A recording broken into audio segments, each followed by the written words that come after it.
మీరు ఇందాక అన్నారు అంటే హరిశంకర్ గారు మీరు కలిస్తే ఎనర్జీ ఏ రేంజ్ లో ఉంటుందని. ఇంకొక పర్సన్ కూడా చెప్పాలి, డిఎస్పి. ఆయన కలిసారంటే ఎనర్జీ మామూలుగా ఉండదు. సో అలా ఆడియో కానీ ఐ థింక్ బ్యాక్గ్రౌండ్ స్కోర్ కూడా, అంటే ట్రైలర్ లో కొంచెం విన్న దాంతోనే అర్థమైపోతుంది బ్యాక్గ్రౌండ్ స్కోర్ ఏ రేంజ్ లో ఉండబోతుంది అని. So after watching the film మీకు ఎలా అనిపించింది డిఎస్పి ఓవరాల్ గా album and background score? Background score అనేది సినిమా ఎండ్లో వచ్చే విషయం.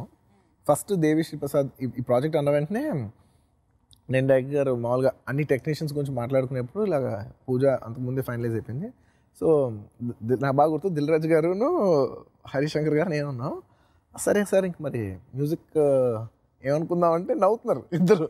అంటే ఏముంటుంది సార్ ఇక దేవి తప్ప అని అంత ఒక ఆబ్వియస్గా అని నవ్వుతున్నారు. నేను నవ్వుతాను అంటే నేను ఎవరైతే నేను అంటాను కానీ నాకు లోపల నాకు కూడా నవ్వు వస్తుంది. అంటే ఆబ్వియస్లీ దేవిశ్రీ ప్రసాదే, బట్ స్టిల్ ఒకసారి అడుగుదాం వాళ్ళు, ఒకవేళ వాళ్ళు ఏమైనా అనుకుంటున్నారో వేరే ఏదైనా అనుకుంటున్నారని అడుగుతుంటే నవ్వుతున్నారు. సార్ ఊరుకోండి సార్ అంటారు. పేరు చెప్పలేదు ఇంకా అసలు ఇంకా పేరు చెప్పలేదు. నవ్వే అందరికి understood it's very much very obvious Devi Sri Prasad. ఎందుకంటే డైరెక్ట్ గారు చేసిన Gabbar Singh blockbuster audio అనమాట. అండ్ ప్లస్ దిల్ రాజు గారితో కూడా ఆయన బ్యానర్లో మ్యాక్సిమం నెంబర్ ఆఫ్ ఫిల్మ్స్ చేసిన మ్యూజిక్ డైరెక్టర్ దేవిశ్రీ ప్రసాద్. బొమ్మరిల్ అవ్వచ్చు, లేకపోతే ఆర్య నుంచి మొదలు పెడితే మొన్నటి నేను లోకల్ వరకు నంబర్ ఆఫ్ ఫిల్మ్స్ చేశారనమాట. అండ్ ఇంకా నాకు వచ్చేసరికి నాకు మ్యాక్సిమం నెంబర్ ఆఫ్ ఫిల్మ్స్ ఎక్కువ మెజారిటీ దేవి అనమాట. So he was the most obvious choice. And definitely నాకు కూడా ఒక ఉండేది దేవిగా ఎనర్జీకి హరిశంకర్ గారి ఎనర్జీకి యూనో నా దానికి మా ముగ్గురికి వేవ్ లెన్స్ మ్యాచ్ అవుతాయని అనుకున్నాను. And definitely top music director top వేస్తాడు, బెస్ట్ వేస్తాడు. ఆయన ఇచ్చిన ఫస్ట్ సాంగ్ డీజే సాంగ్ అనమాట. డైరెక్టర్ రాయించుకుని వచ్చి నా కార్లో ఆయన ఎప్పుడు అసలు మ్యూజిక్కే ఎప్పుడు అంటారు మీకు దేవి బాయిస్తాడు, మీరు దేవి కలిసి ఏం మాట్లాడు. అసలు నాకు దేవితో ఎప్పుడు మాటలు కూడా ఉండవు. డైరెక్టర్ వెళ్ళి మాట్లాడుకుంటారు, ఒక పాట తీసుకొస్తే డైరెక్టర్ తీసుకొచ్చి ఆ సీడీ కార్ లో ప్లే చేస్తాడు.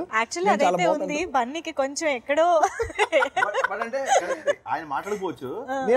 నేను ఒక్కసారి ఒక్క పాట గురించి మీరు ఎప్పుడైనా చూసారు ఈ సినిమా మొత్తంలో? ఈ సినిమా అసలు ఏ సినిమా కూడా ఒక్కసారి కూడా ఫోన్ చేసి దేవి ఈ సాంగ్ ఇలా అనుకుంటున్నావు ఇలా చేయాలి అసలు ఎప్పుడు మాట్లాడాల? అసలు నేను ఎప్పుడు ఇదే కాదు, అసలు ఏ సినిమా నేను ఎప్పుడు మాట్లాడలేదు. అది అనుకోకుండా మాక్సిమం ఏంటంటే ఒక సాంగ్ ఏదైనా నాకు నచ్చపోతే నేను దీనికంటే కొంచెం ఎక్కువ ఎక్స్పెక్ట్ చేశాను డైరెక్టర్ గారు. అండ్ మాక్సిమం డైరెక్టర్ గారు చెప్తే డైరెక్టర్ వెళ్ళి ఇంకో సాంగ్ చేసుకొచ్చారు.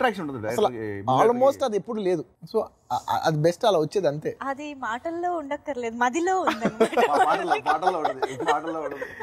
అండ్ నిజంగా and Devi Sri Prasad especially in the last few years తన పాటల్లో నేను పాటలో బిలీవ్ చేసేదంటే ఆ song great song is not what you play, it is what you సే.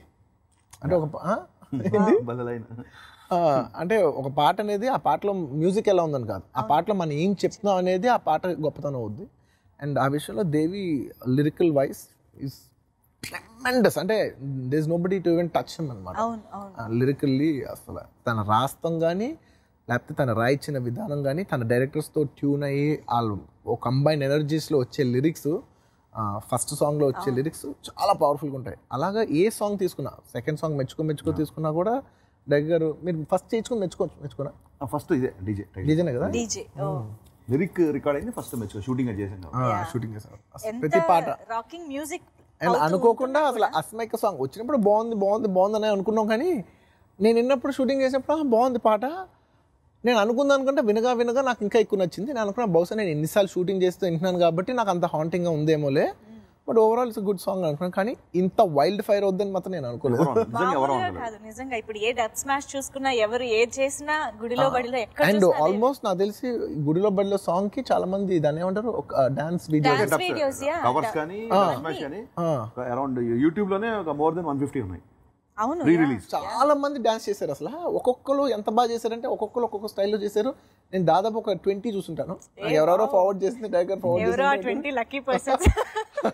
చేసిన వాళ్ళందరూ బాగా చేశారు, చాలా బాగా చేశారు. వాళ్ళ స్టైల్లో చాలా స్టైల్లో బాగా చేశారు. అండ్ వాళ్ళకున్న లిమిటేషన్స్ లో వాళ్ళు చాలా బాగా షూట్ చేశారు, బాగా చేశారు. And first time Gabbar Singh తర్వాత నేను రేడియో వాళ్ళకి ఎఫ్ఎం వాళ్ళకి ఇంటర్వ్యూస్ చెప్పారు టాప్ 20లో 5 సాంగ్స్ ఉన్నాయి, డీజే 5 సాంగ్స్ ఉన్నాయి. అలా ఒకే సినిమా నుంచి 5 నెంబర్స్ లో అంటే ఒకటి 12, ఒకటి 13, ఒకటి 5, 4, 3 అలాగే సంథింగ్ నెంబర్స్ తెలియదు. మొత్తం ఆల్బమ్ పాటలు టాప్ 20లో ఉండడం అనేది after so many years only DJ. The entire credit goes to Devi Sri Prasad. Even trailer కూడా రిలీజ్ అయిన 24 hours లోనే రికార్డ్స్ క్రియేట్ చేసింది యూట్యూబ్ లో. Please subscribe. Please do subscribe. Please subscribe. Please subscribe. Please subscribe to our YouTube channel.